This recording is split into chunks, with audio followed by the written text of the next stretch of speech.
Before I begin, you watching, humor me. Press that little hand, the one that looks like a thumb. I like this tale. Leave your words below. If you were chained to a loveless marriage, would you endure? Or would you fight? Or perhaps, would you flee into the arms of another? Be honest. I promise I will not judge. God may, but YouTube judges faster. Now, it is midnight. The hall groans like a tired ox. The stones sweat dampness. My wife sleeps in the chamber beyond. Not beside me, never beside me. She breathes slow, as if carved from oak. For years I have lain in silence, while the weight of that silence pressed my ribs as surely as armor. I am a knight by title, but tell me, what is knighthood worth when the bed is cold and the heart is colder still?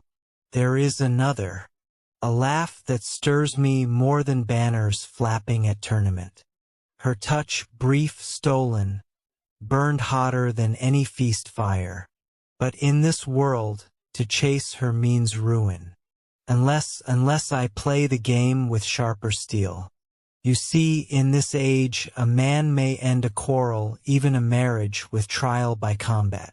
Strange, isn't it, that love and hate are decided not by words, but by blades? Imagine it, God himself casting judgment through my arm. If I win, I am vindicated.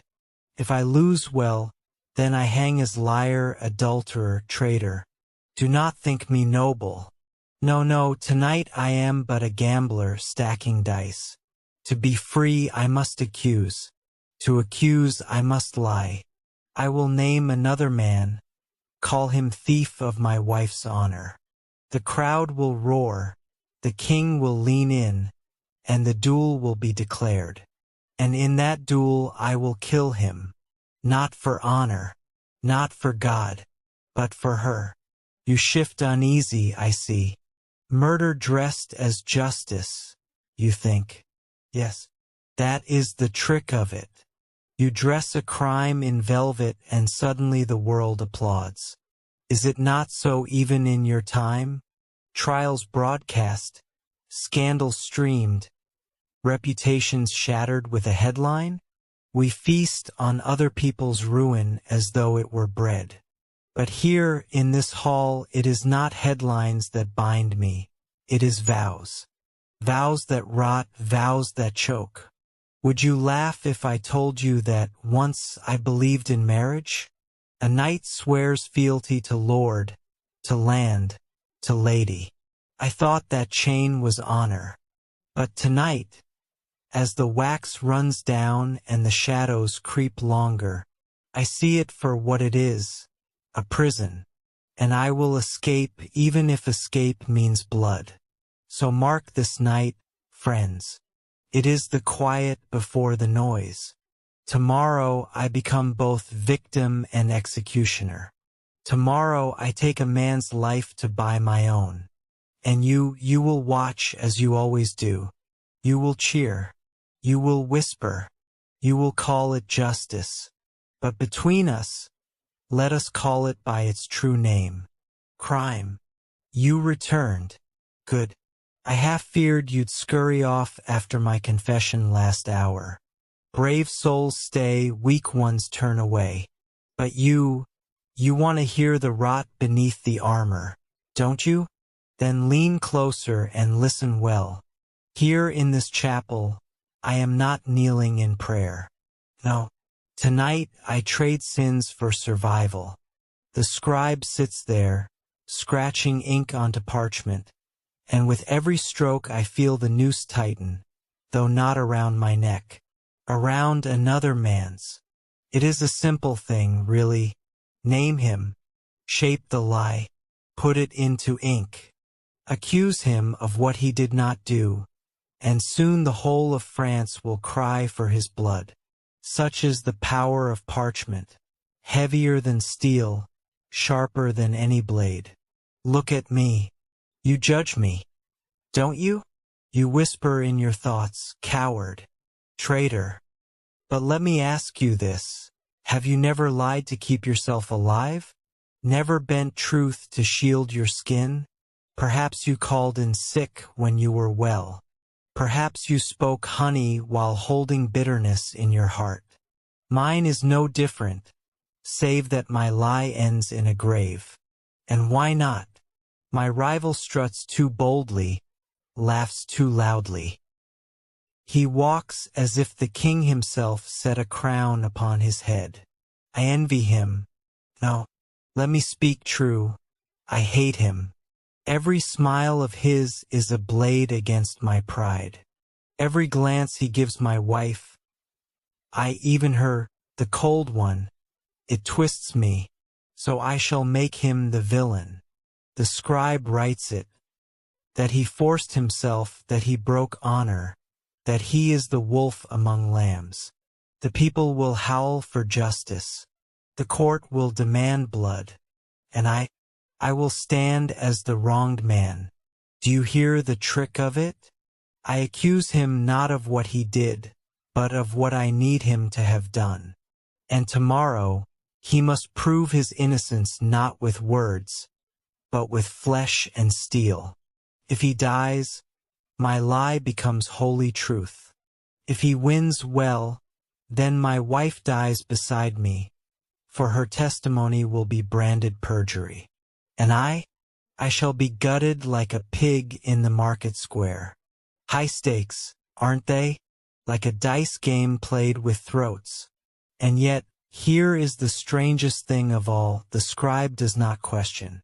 He takes my coin, nods his head, and bends his wrist. For him it is no more than ink. For me it is a man's life. For my rival it is a death sentence written in careful curves. Surprising, is it not, that the duel, the clash of swords and lances, begins not in the field but here, in whispers and ink. People cheer for the steel, but the real killing, it begins with lies. And so I plant the seed, a falsehood dressed in holy robes. Soon the bells will ring with scandal. Soon the rival will stand before the king, shouting innocence while the crowd jeers. And soon the lists will be built, the weapons chosen, and blood spilled.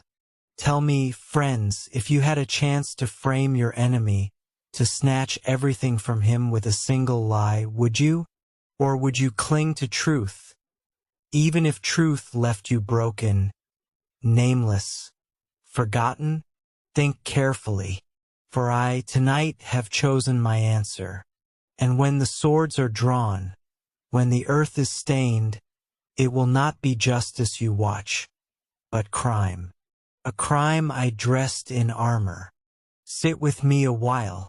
Not in judgment, not yet. Sit like a friend on an old bench, elbows on knees, the night pressing in like wool. Hear the boards creak.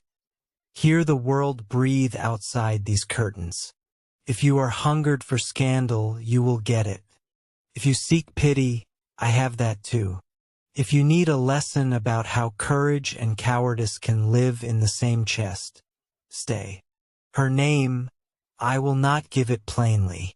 Names are anchors that sink people. Call her the woman who made me feel again. That will do. She is not a prize. She is the map I lost and then found. She walks like water, quiet at times, then pulling at your world until every loose thing floats free. We met, as all such things begin, by accident. Or by design, I will not say. She laughed at something small, a jest about the baker's wretched porridge, and in that laugh the years I had tucked into my armor unraveled.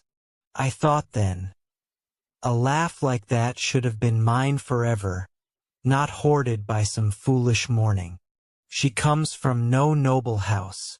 Some would say she is of lesser birth, that she is the sort of woman you keep carefully hidden lest the lords and ladies see your frailty. I say she is the sort of woman who refuses to be hidden. It is a dangerous thing, loving such a woman. It is more dangerous still, in a world that measures a man's worth by the neatness of his lineage and the silence of his wife. We stole time in alleys, under the eaves, in barns where mice scribbled maps of our footsteps in the straw. Each touch was a ledger entry. One more reason to risk everything, one more reason to wake with a fist of dread. Do you know the feeling of lying beside someone and praying the dawn will not come? That is not romance. It is economics. The accounting of joy against ruin. She asked me once, her hand warm in mine, "Will you leave her?" I remember the question like a stone dropped into still water. The ripples went on forever. How? I answered. Because I am a man clever enough to ask the right question and cowardly enough to avoid the right answer. How do I tear down a life I helped build? How do I tell our child that their home was sold to buy another man's laugh? She looked at me then, not with accusation but with a hunger so raw it seared my bones. "If you do not leave," she said, "then I will go. I cannot be the thief in your life. I will not be the secret that soils your children's mouths." Can you feel it, friends? The ledger cracking.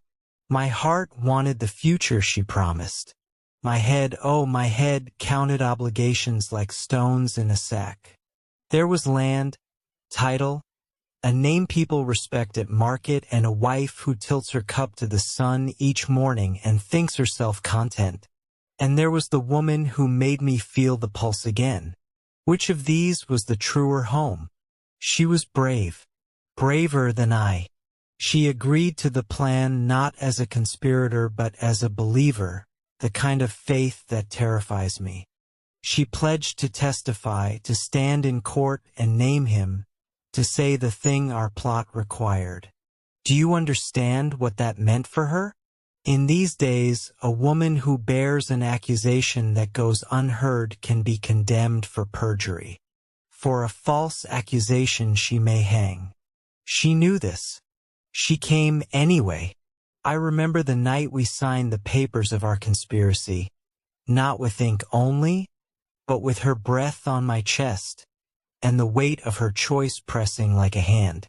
She said, "If you must take blood to free us, do it, but do not take mine in vain." How do I say it without sounding like a monster? I loved her. I loved my family too. Love does not cleanly split you in two. It rips you into fragments you then glue back together with rationality so you can walk. I told myself the end would justify the means, that a staged duel and accusation would be a bridge. I did not see then how bridges could collapse under the weight of what they hide. Do you ever watch someone you love step into danger and pray to a God you do not believe in? My prayers were thin things, more like coughing in the dark. I promised her safety that night and paid a scribe to make the story look neat, lawful, inevitable. We rehearsed what she would say, how she would fold her hands to look broken but truthful. I practiced my right face. The man wronged, the husband who seeks redress. And still, in private moments, she would reach for me and we would both be startled by how fragile we were. She would whisper, "If this breaks, I will die for it." She meant it. She meant it, and the words are now a bell that rings beneath my ribs. There is a small cruelty in loving a woman who asks too much. She was not asking for a castle. She asked for a simple, unpolluted life. But the way I sought to procure it, by lying, by sowing accusation, I realize now I was willing to burn down a stranger's life to light a candle for myself. Maybe you think I should have simply stolen her away, fled into the cold. Let consequence find me later. But in a world where a man's honor is his tether and his tether is knotted into property and law, fleeing would have been cheap cowardice. I wanted clarity, not cowardice. And so I traded clarity for spectacle. Listen, lovers do strange things when the world constrains them. We become architects of illusion. We promise freedom and hand over bags of deceit. We claim to be rescuers and become arsonists. The truth is, I was never as brave as she. I am brave enough to plot, not brave enough to face the ruin without a plan. You should know, though, it was not only me forging this path. She had her own reasons, private and sharp, and her courage had a name: hope.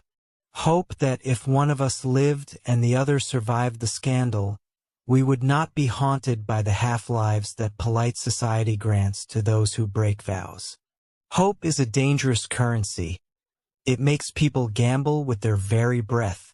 In those stolen mornings, while the hearth coughed and the world held its ordinary cares, we made maps. Where to go, who to bribe, who to trust. We tucked away small comforts, a scarf, a ribbon, as if those stitches could hold together the remainder of our lives. We measured love like one measures grain for seed. Careful, furtive, practical. Sometimes, I close my eyes and see her in the doorway, watching me tie my sword, watching me pretend I am not hollow. She would step forward, and for a moment the world would narrow to the curve of her shoulder. Then she would pull back and the ledger would return. Tonight, I confess to you not because I need absolution. The crowd will not give it. The king will not grant it. My peers will not offer it as they pass by hearths in summer. I confess to lay before you the human cost of my cunning, to show the price paid by the one who trusted me enough to stand with me in the light of scandal. I will say this plainly. If you love, love with eyes wide open. Know the architecture of the world you build your love into. Know whether it can hide a secret or whether it will crush you both. I did not. I built on shifting soil. And now, with lists to be raised and banners to be hung, I find myself counting not the hours until the duel, but the ways I may one day look at her without flinching. She comes tomorrow to the square. She will stand. She will speak. And each syllable will be a coin she throws into a well whose depth we do not know. For that, she is braver than I. For that, she is my mirror and my indictment. Do you hear the boards creak? That is the sound of fate leaning in. Listen, for when the world turns to spectacle, it is often the quiet hearts that break fastest. And when they break, the pieces are small enough that the world does not notice until the tide has already come in. If I am honest, painfully honest, part of me wants to run from this stage of my life. But I stay because I cannot unmake what I have written with ink and breath. I stay because love and cowardice braided me into a thing I cannot easily take apart. Do you see him? No, not here on the stage, but in your mind, that man whose very smile unthreads you. Picture him, well-born enough to be welcomed, clever enough to be praised, vain enough to bask in both. The hall bends toward him like wheat to the sun. And me? I stand here, the shadow to his flame. Look how he struts. Like a rooster, breast puffed, spurs shining, every step an announcement. He laughs too loudly, as if God himself told a jest meant only for him. He claps backs, slaps shoulders, and every fool in this hall feels taller for the contact. That is his gift, to make men feel less small. My gift? To watch him do it while my teeth grind to dust. You want to know the truth? Once, I called him brother. Once, we drank from the same cup, bled from the same hunt, shared bread and salt. I thought him loyal. But friendship ages strangely when envy is planted beneath it. He rose in favor, in purse, in whispers of the court. I trod water. And when a man treads water long enough, he begins to drown in silence. And so every glance he gives my wife, yes, even her, cold and brittle as winter wood, is an insult. Every word he speaks before the king is a nail in the coffin of my patience. Do you not feel it? That burn in your chest when another man owns the room that should have been yours? I tell myself he must fall, not because of any crime he has committed, but because of the crime he commits simply by existing in my way. His presence is theft. He steals the light I should stand in. He robs me of the dignity I once thought was mine by right. Jealousy, you call it. I call it arithmetic. For one to rise, the other must fall. So here is my arithmetic. I will accuse him. I will name him wolf, call him violator. Say he broke the sanctity of my house. The court will gasp. The scribes will scratch. The crowd will feast on it like carrion birds. He will stand where I now stand, in shadow, in suspicion, and the balance will tip. And if he fights, good, better. Then I may kill him with God's blessing ringing in the air. And no one will call it murder. They will call it justice. You smirk.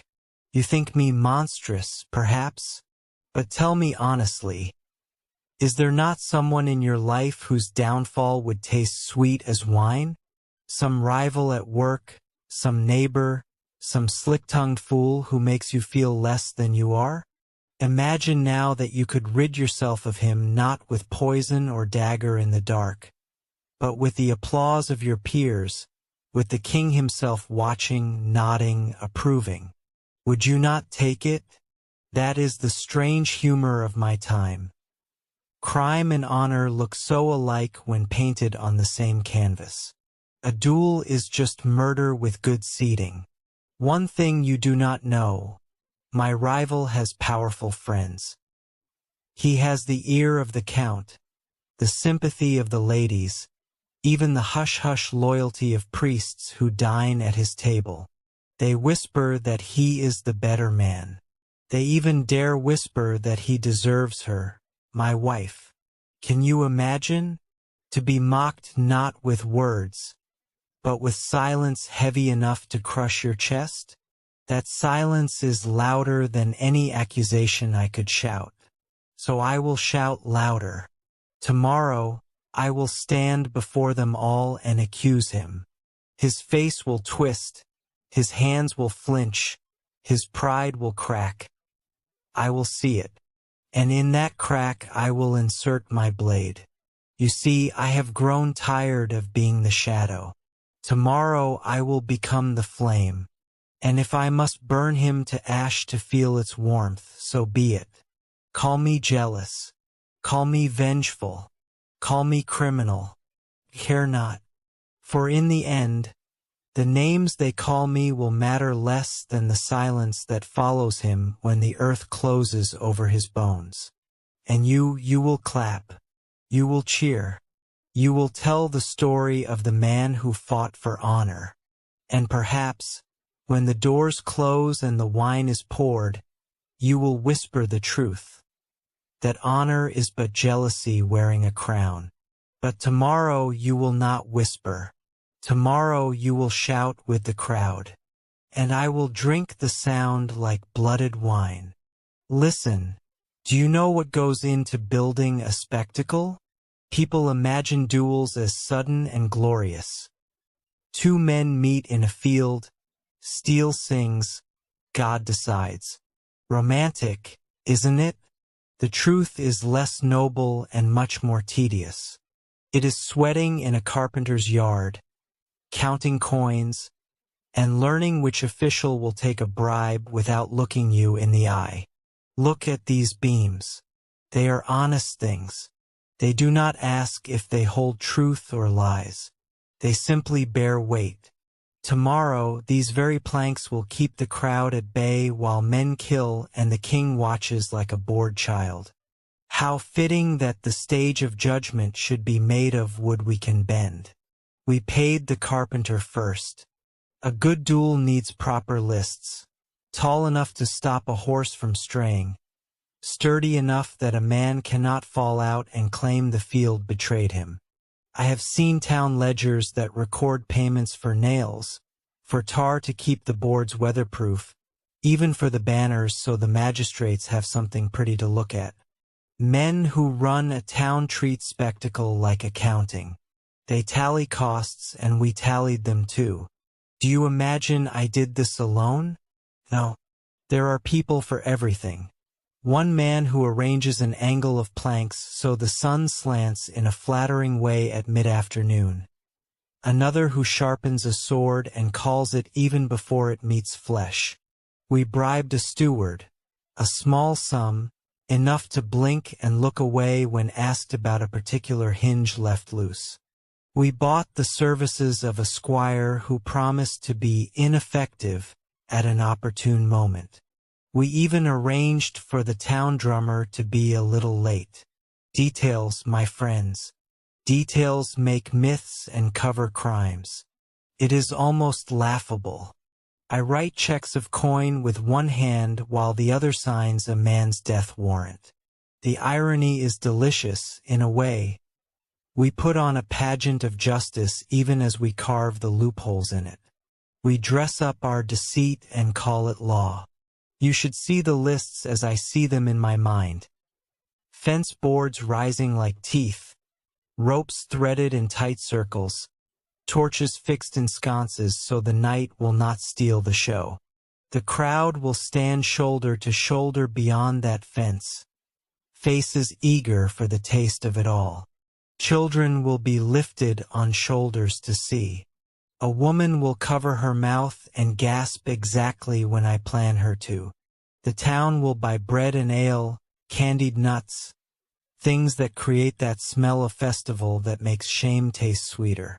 And yet, among this theater, one small hinge will do the work I could not.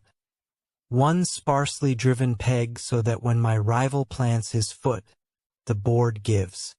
A stumble, a scream, a fall. And in the chaos, no one notices the small hand that pushed him. It is petty, perhaps. It is also effective.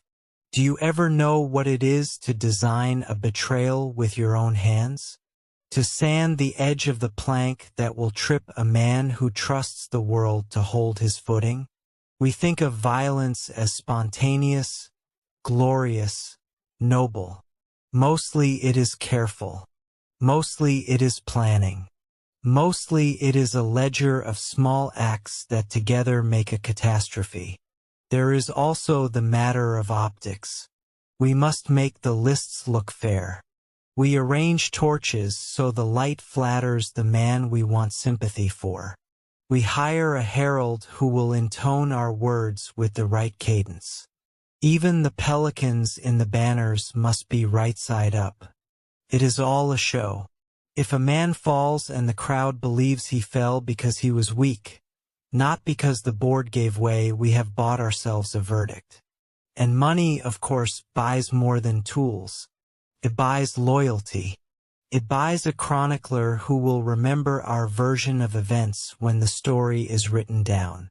It buys the innkeeper's silence, the washerwoman's hush, the priest's gentle turning of the other cheek. Coin is a language everyone speaks. I have spoken it fluently. But let us not pretend we are merely practical. There is a perverse pleasure in this, a feeling like tasting a roast you do not deserve. I watch a man plan his ruin with a smile that tastes of vinegar. I tell myself I do this for love, for the chance of a warm bed and a laugh that is not stilled. Yet there is also a hunger for the power of it, the ability to make the world tilt to your will by shifting a beam, by slipping a coin into the right pocket. You may think this makes me monstrous. Perhaps. Or perhaps it makes me human. We all arrange our small betrayals to survive. A job we take that hurts another. A rumor we whisper to avoid being whispered about. A child we favor because of some debt in us we cannot explain. The lists are only larger mirrors of the petty cruelties that keep civilization propped up. There is one other practical thing I must tell you about. Scapegoats. In any staged affair, someone must bear the blame, or else the scandal dies. We pick the scapegoat carefully. He is someone who already stands on uncertain ground. A man with debts, or a neighbor whose loyalty is thin. He will not make noise in court. He will not have friends to defend him. The people that hold power do not want a messy public trial. They want a tidy story. Villain, trial, duel, and finality. Tidy sells better than messy. In the quiet of this work yard, I hammered a small nail into my conscience. The sound was loud, pinged like a coin dropped onto stone. I thought, for a heartbeat, of reversing everything. What if I confessed? What if I stepped into the morning and said, I lied? But courage is a difficult thing to call upon after a man has started spending coin. It is even harder to unspend what you have already invested. So we hammered more nails. And the carpenters, good honest men, they laughed at me.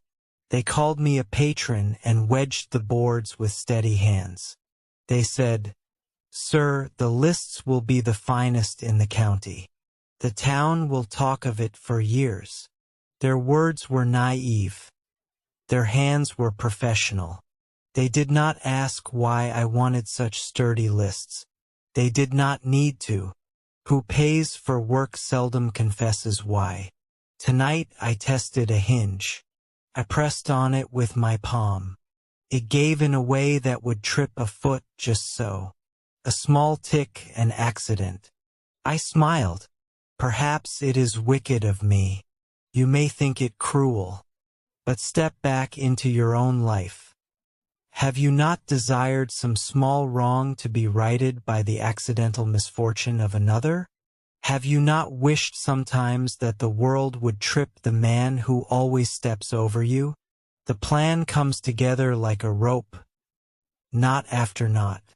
The scribe will record the accusation. The steward will nod. The carpenters will finish. The heralds will rehearse. The town will hang their banners. We will sell ale and call it celebration.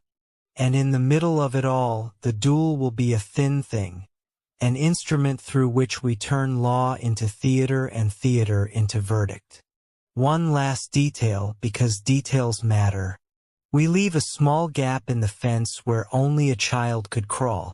That child will not matter when the story is told. Children do not linger in chronicles. They do not get footnotes. But tomorrow, in the crush of bodies, that child will be safe behind the gap, perhaps peeking through to see how men die for their pride. The world is miraculous in its cruelty. Stand with me for a moment at the edge of this site.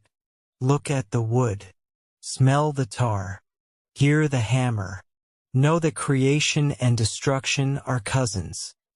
The same hands that raised a house can prepare a gallows. Tomorrow, those lists will hold a story that we paid to be told. And we will tell it as if it were the truth. We will raise the banners and the town will come. We will clap and call it justice. We will sound trumpets and call it destiny. All the while, I will stand behind this small window of time and hope my carpenter's work does what my conscience will not. Is it not astonishing how wooden boards and a pocket of coins can make a man feel godlike? I curse the feeling as I embrace it. I know what I plan is wrong, yet I do not stop.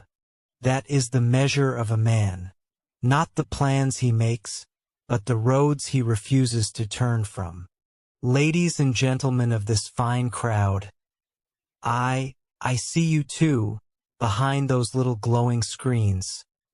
What would you do in my place? Sit silent while another man makes a mockery of your home, your honor, your pride? Or would you rise, clear your throat, and make the kind of noise that shakes a hall to its rafters? That is what I did. I rose.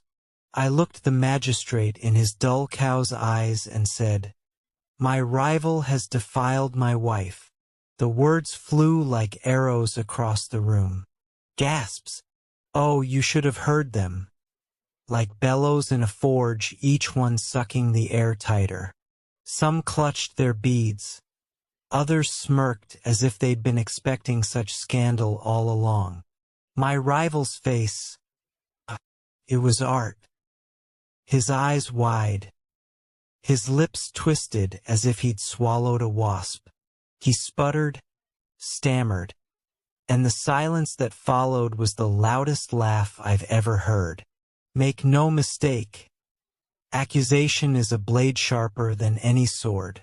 With it, you carve reputation, you slice truth from fiction, you spill honor across the floor. I did not need proof. Proof is for accountants and scribes. I needed only certainty in my voice. And I had that. God himself might have leaned in to listen. The magistrates straightened in their seats.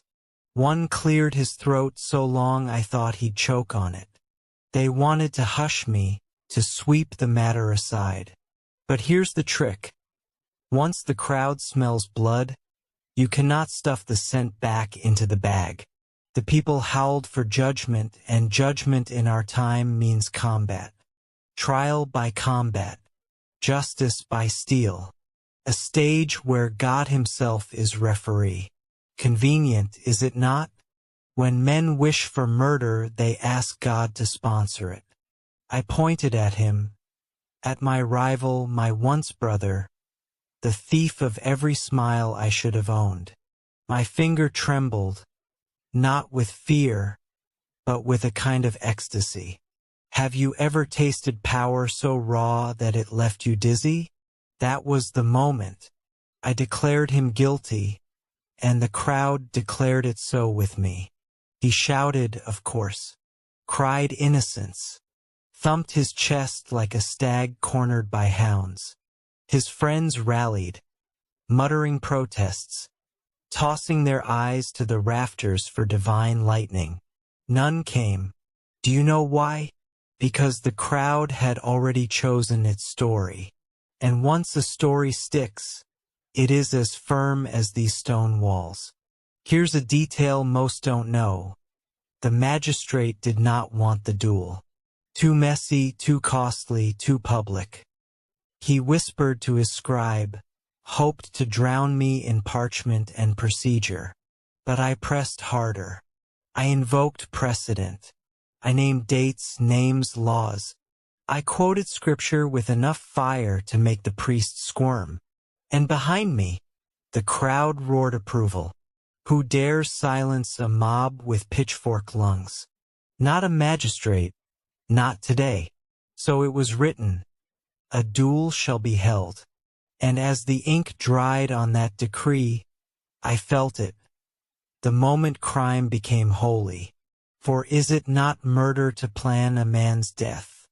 Yet wrap it in the trappings of trial, and suddenly it is righteous. It is clean. Tomorrow, when my rival bleeds on the sand, the town will not call me killer. They will call me champion. They will call me husband wronged, defender of vows, servant of God's will. Inside I laughed. Quietly, of course. But it bubbled up, sour and sweet, because I knew what no one else in that hall could see. The stage was already set. The carpenters had done their work. The bribes had been paid. The hinge was loose, the rope taut, the narrative rehearsed. My rival walked not into a duel. but into a play whose ending I had already written. Do not think me cold. My heart thundered in my chest like war drums. I was frightened, not of losing, but of being found out. To accuse is to gamble your soul. If the duel favors him, I am branded liar and hanged. Yet if I say nothing, I rot in silence, shackled to a loveless bed while he smirks across the hall. Better to gamble with fire than drown in ice. So I shouted my truth, my false truth if you like, and the hall devoured it whole. And when the decree was made, when the herald proclaimed it to the town square, when gossip spread faster than plague, I saw her, yes, her, the woman whose smile set this blaze alight. She did not meet my eyes, but she lingered long enough that I knew. She knew. This was for her. For us. Tomorrow God will judge. Or rather, tomorrow my planning will. But tonight, let us call it by its true name. Tonight, I committed the perfect crime. And the beauty of it? Everyone cheered as I did. Tonight the town feasts, not for harvest, not for victory, but for blood they have yet to taste. Listen, you hear it? Drunken songs leaking through the shutters, mugs clanging, someone vomiting in the gutter with all the grace of a troubadour. They celebrate a duel as if it were a wedding. Strange, isn't it? Tomorrow 2 men try to kill each other, and tonight the baker doubles his profits. Justice, ale, and roasted pork. It all smells the same to them. And here I sit, sober as a priest, staring at the blade across my lap. Do you know what I feel? Not fear. Not yet. What I feel is weight. The weight of a sword, yes, but heavier still. The weight of tomorrow pressing down on me like an anvil on a chest. Tomorrow I must kill a man. Not in anger, oh, anger is too simple. No, I must kill him with precision. With the confidence of one who knows the ground will tilt when he steps, that the boards will betray him as surely as I betrayed him with my words. It is crime dressed in pageantry. And the more I think of it, the more absurd it feels. I've arranged murder like one arranges a dinner seating. You laugh, perhaps, but think, how many of your modern trials are not just theater? Prosecutors strut, lawyers duel with words sharper than steel, cameras roll, crowds take sides as though watching gladiators. Your juries eat sandwiches while deciding fates. And you call me barbaric? At least we are honest. We know it is blood that satisfies the crowd, not parchment. But there is something else gnawing at me, worse than fear, worse than doubt. It is her, my lover, my spark, the reason my heart claws its way out of my ribs. She walked past me this evening, a whisper of perfume, a flicker of glance, and I thought, if I die tomorrow, she will remember me as a fool who dared too much. But if I win, the world shifts. She becomes mine, unchained by the vows that now strangle me. Do you see the sickness in it? I risk a man's life, my own soul, the judgment of God Almighty, just for the chance of her smile. Is that not the most human crime of all? Not gold, not power, not empire, but love, or at least what feels like love in the fevered dark. I confess something else. I am afraid. Not of death, no death I can meet with steel in hand. I fear humiliation. I fear the stumble, the jeer, the look on her face if I fall before him. I fear that my grand crime, my careful planning, will unravel like a poorly tied knot, and the crowd will laugh instead of gasp. I would rather die than be mocked. Pride, my friends, is a sharper blade than this sword. And jealousy, Ah, jealousy still slithers in me. I picture my rival pacing now, perhaps praying, perhaps smirking at his reflection in a polished shield. He believes he has the strength, the favor of nobles, maybe even God's ear. And yet, I have something he does not. The stage already tilted beneath him. That is my comfort tonight. That is my lullaby as the world drinks itself senseless beyond these walls. Do you ever notice how ale tastes different the night before violence? Bitterer, heavier, as though the grain itself knows where it's headed. Tomorrow, when I step into those lists, the crowd will roar. They will see a man defending his marriage, his honor, his God. But you know the truth. It is not honor. It is not marriage. It is not God. It is crime carefully rehearsed, costumed in nobility. And yet, I feel almost holy, as if God himself leans at my shoulder, curious to see if my lie is bold enough to impress him. So tonight I will not sleep. I will sit here with my sword, my thoughts, and the echo of her laughter in my skull. I will imagine his fall, the cheer, the gasp, the silence that follows.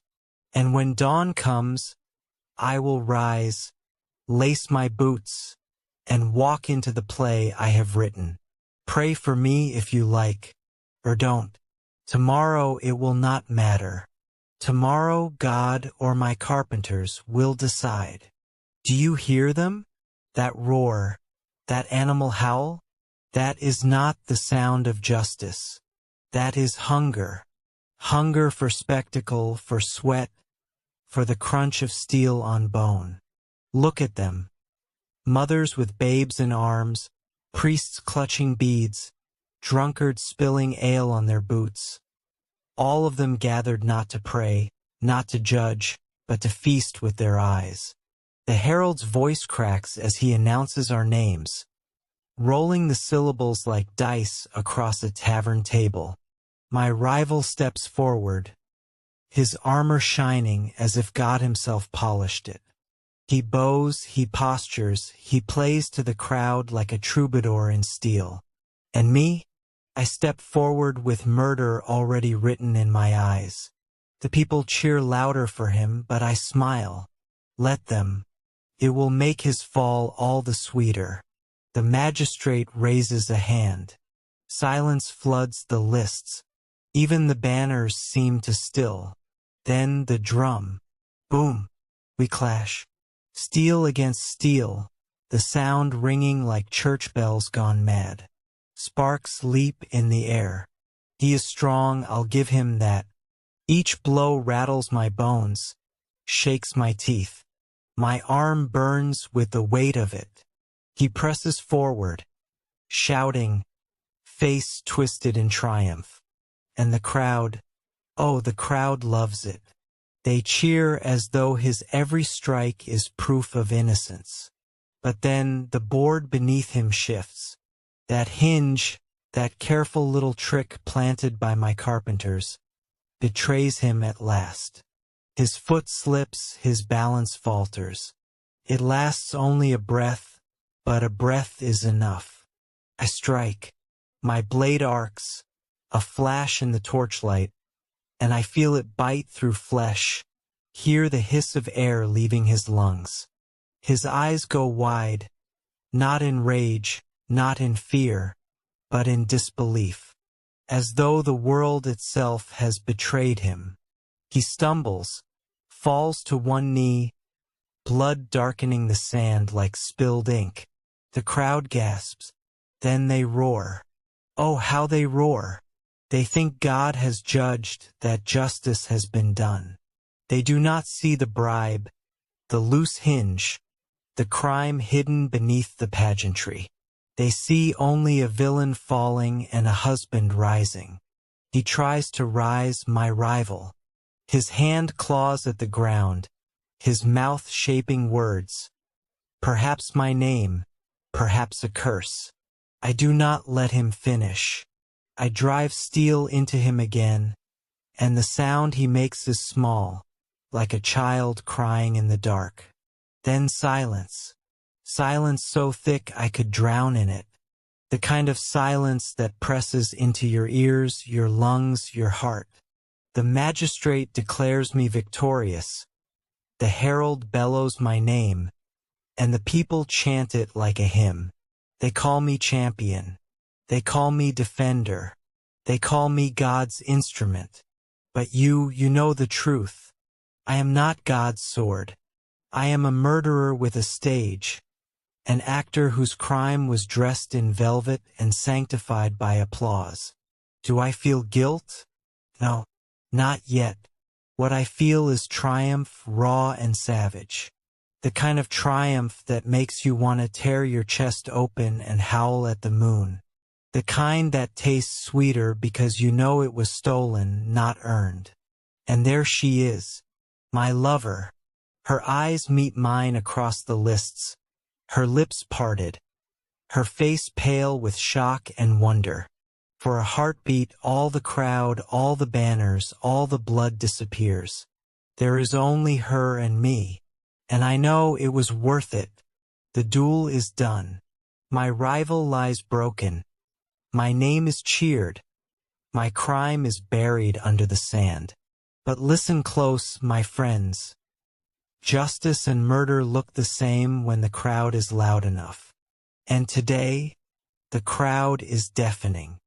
Victory. That is the word on every tongue tonight. They shout it in taverns. Toast it with sour ale. Sing it in the streets until their throats are raw. They say I fought like a lion, that God himself guided my blade. But here in the cage of my ribs, victory tastes strange. Bitter like wine left too long in the cask. The lists are gone now, the sand stained red and raked away. My rival, no, my victim, lies cold in consecrated ground. The priests muttered their prayers. The heralds wrote their chronicles. The people went home with bellies full of spectacle.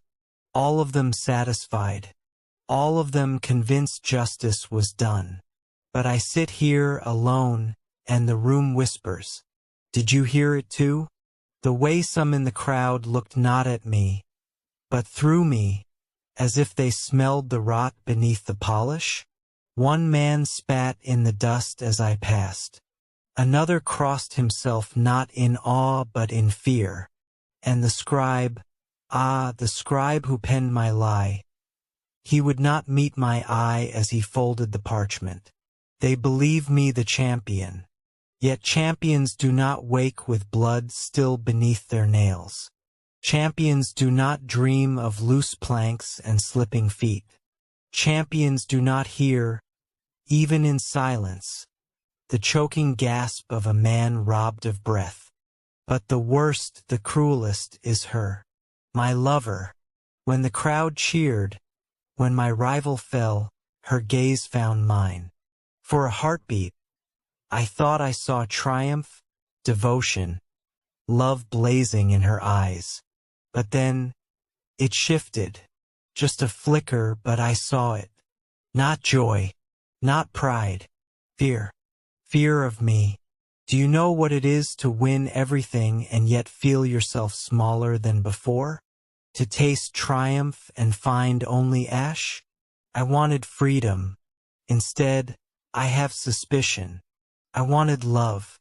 Instead, I see distance. I wanted honor.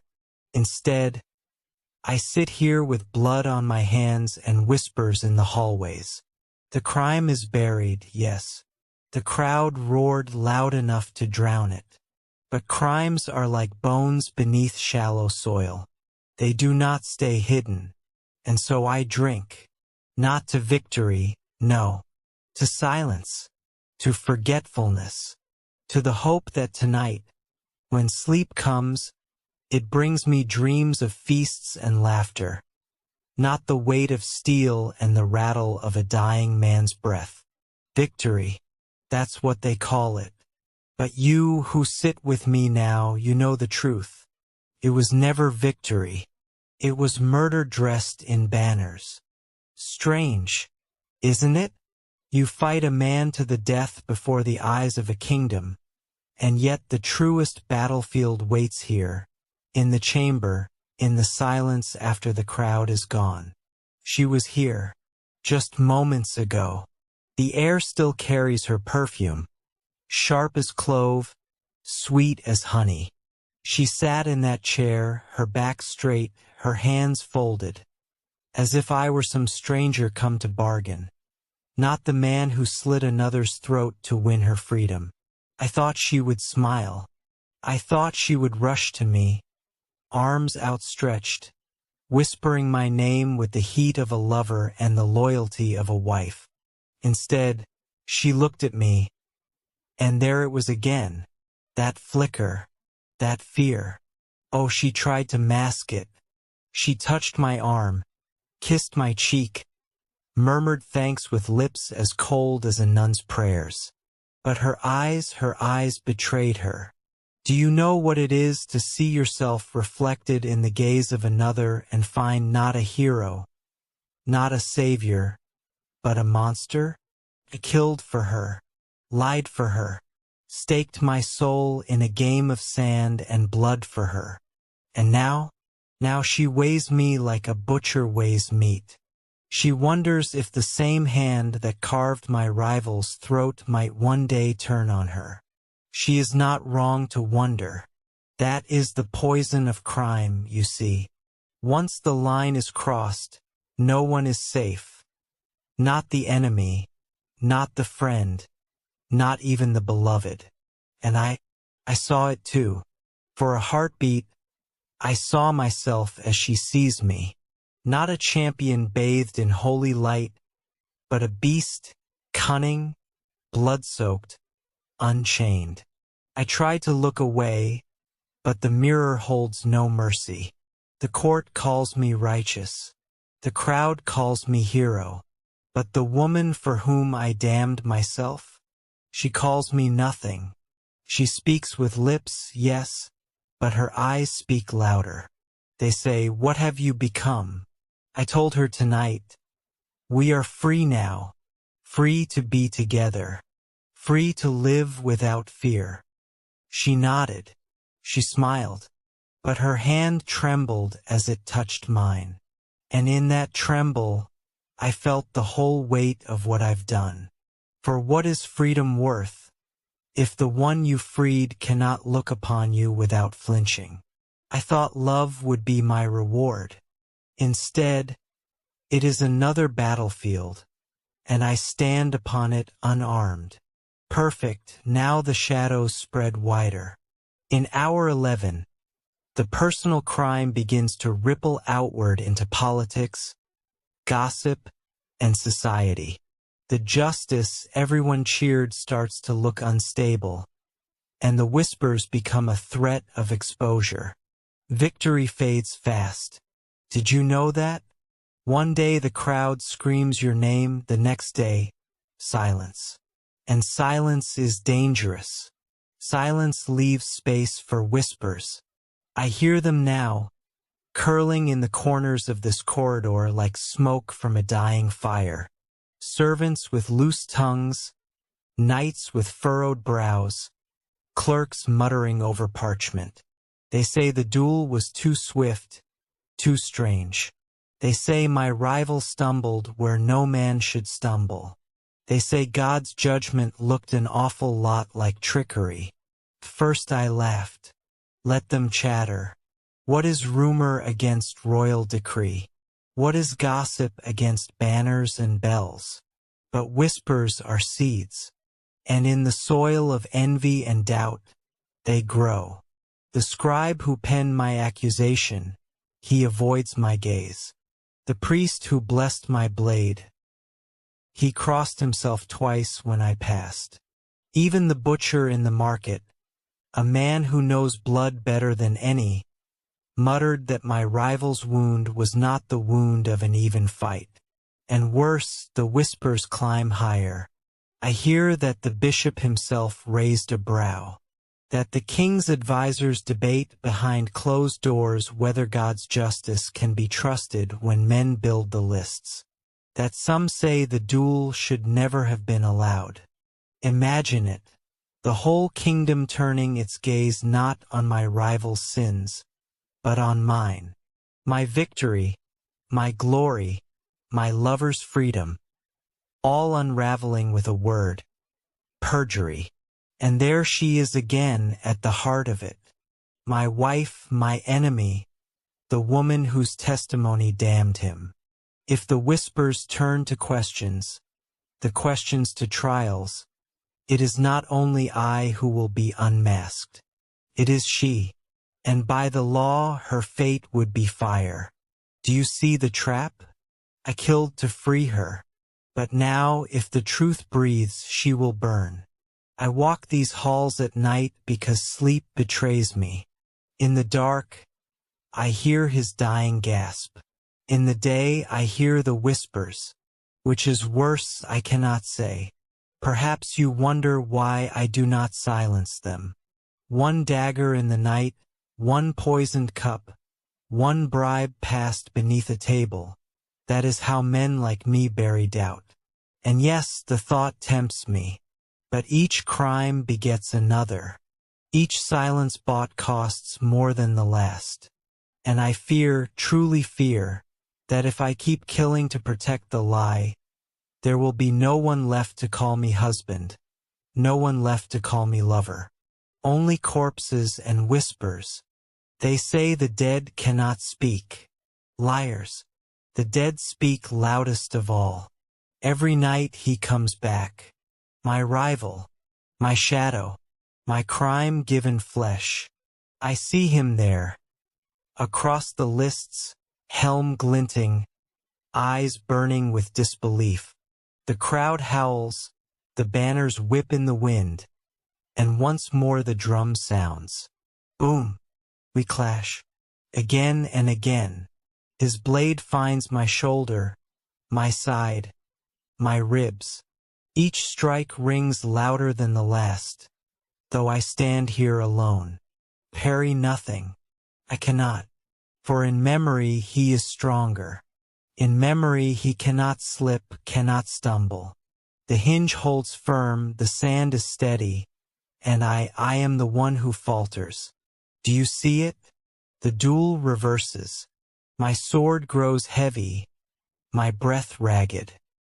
He presses forward, roaring with the fury of a man who knows truth is on his side. The crowd cheers not for me now, but for him. They chant his name, a name I thought buried, until it rattles in my skull like chains. And then, the moment, the hinge. In life he slipped.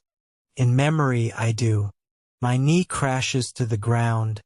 My arm goes limp. His sword arcs, a flash, a blaze, and though it never touches me, I feel the cold sting split my chest. I gasp awake, drenched in sweat, though no steel pierced me. Yet the wound is there, raw and open. For what is guilt, if not a wound that never heals? By day I hear whispers, by night I hear him, the dead, the living, the guilty, the innocent, all clamoring in chorus, all demanding an answer. Was it justice, or was it murder in armor? And the cruelest part? Even in my dreams, I cannot convince myself. I tell the memory what I tell you, that he was guilty, that God chose me, that my blade was righteous. But memory does not listen. Memory sneers. Memory drags me back into the sand, forces me to kneel, and makes me feel the weight of a sword that never fell. They say a duel ends when one man dies. Fools, the duel does not end. It echoes. It gnaws. It becomes a trial replayed each night, each breath, each beat of the heart. And no matter how many times I win in memory, I lose. So, here we are, Minutes of steel, of lies, of whispers, of blood. Minutes of me chasing freedom, love, honor, and finding only shadows. The duel is over, they say. I won. My rival lies cold, my wife silenced, my lover beside me. Victory. That word again. How it mocks me now. For what victory leaves a man hollow? What triumph leaves a man more feared by the woman he fought for than by his enemy? I see it clearly at last. The crime was not the killing, not even the lie. No, the true crime was thinking I could bend truth to my will and walk away unscarred. You see, crime has a long memory, longer than kings, longer than chronicles, longer than the roar of any crowd. You can bury it in banners, dress it in God's robes, paint it as justice, but it crawls back. In whispers, in dreams, in the eyes of those you love. And now the reckoning. Some nights, I think the bishop will call me forth, strip me of title, chain me to a stake. Other nights, I imagine the crowd itself, realizing too late that they cheered for murder, not judgment. But the worst reckoning is the quiet one. Here, now, alone, facing the truth without banners, without cheers. And here is the cruelest twist. You live it too. Do not fool yourselves. You sit there, smug in modern clothes, laughing at medieval follies. But tell me, have you not seen Trial by Combat Reborn? In courtrooms where the richest buy truth with gold? In tabloids where reputation is torn apart for sport? In sports arenas where two men beat each other senseless while the crowd cheers, pretending it is noble? You think yourself free of the lists? No, you built new ones. With microphones, with cameras, with contracts and money. The crowd still roars, the blood still spills, the lies still win. Only the weapons have changed. So tell me, what would you have done in my place? Sat quietly in a loveless marriage, growing old with bitterness gnawing your bones?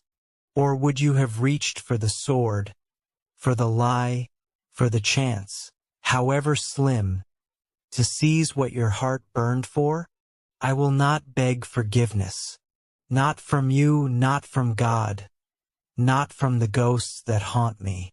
Forgiveness is for men who regret, and I am too far gone for regret.